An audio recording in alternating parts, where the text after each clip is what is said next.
নমস্কার বন্ধুরা, ঝর্ণা cooking with village ফুডে সকলকে স্বাগত জানাই। আশা করি সকলেই খুব ভালো আছেন। আমি নতুন একটি রেসিপি নিয়ে আসছি, কুমড়ো বড়া। এই রেসিপি খুব অল্প সময়ের মধ্যেই বানিয়ে নিতে পারবেন, আর খুব অল্প উপকরণ দিয়েই আমি আপনাদের সঙ্গে এই রেসিপিটি শেয়ার করব। প্রথম থেকে শেষ পর্যন্ত ভিডিওটি দেখবেন, আশা করি আপনাদের ভালো লাগবে। এই রেসিপির জন্য কি কি নিয়েছি বলে দেব। এই রেসিপির জন্য নিয়েছি বেসন, আর আমি নিয়েছি কুমড়ো খুব পাতলা করে কেটে নিয়েছি। কুমড়োর বড়া তৈরি করতে কুমড়ো এরকম পাতলা করেই কেটে নিতে হবে, তাই আমি পাতলা করেই কেটে নিয়েছি। এরপর নিয়েছি লঙ্কা গুঁড়ো, হলুদ গুঁড়ো আর পরিমাণ মতো লবণ।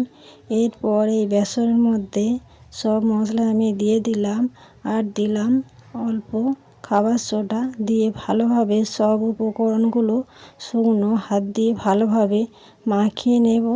সব কিছুর সাথে খুব ভালোভাবে বেসন আমি মাখিয়ে নিয়েছি। এরপর অল্প অল্প জল দিয়ে আমি খুব সুন্দর একটি ব্যাটার তৈরি করে নেব। একেবারে বেশি জল দেব না, অল্প অল্প জল দিয়ে আমি এই ব্যাটার তৈরি করে নেব।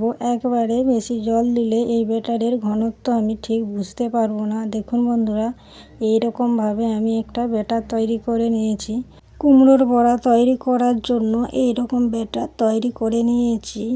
আশা করি দেখে বুঝতে পারছেন ব্যাটার কীরকম ঘনত্ব হয়েছে। এরপর আমি উনুন ধরিয়ে উনুনের উপরে কড়া বসিয়ে দিয়েছি। কড়া গরম করে নেব। কড়া গরম হয়ে গেছে, কড়াতে দিলাম পরিমাণ মতো সাদা তেল। এরপর তেল গরম করে নেব।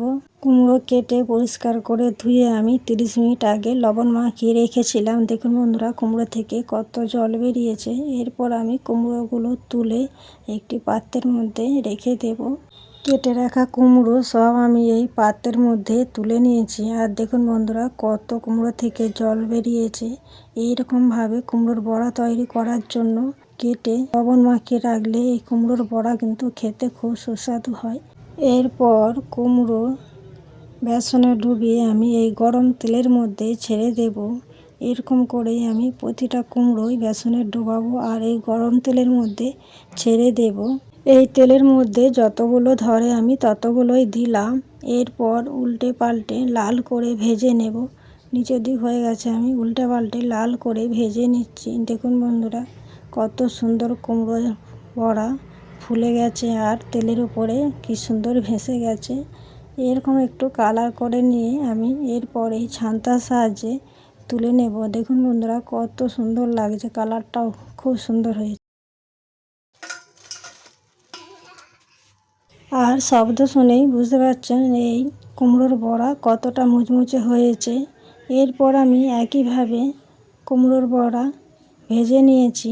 দেখুন বন্ধুরা, কত সুন্দর ভাজা হয়ে গেছে। এরপর এই ছান্তায় করেই একইভাবে আমি তুলে এই পাত্রের মধ্যে ঢেলে নেব।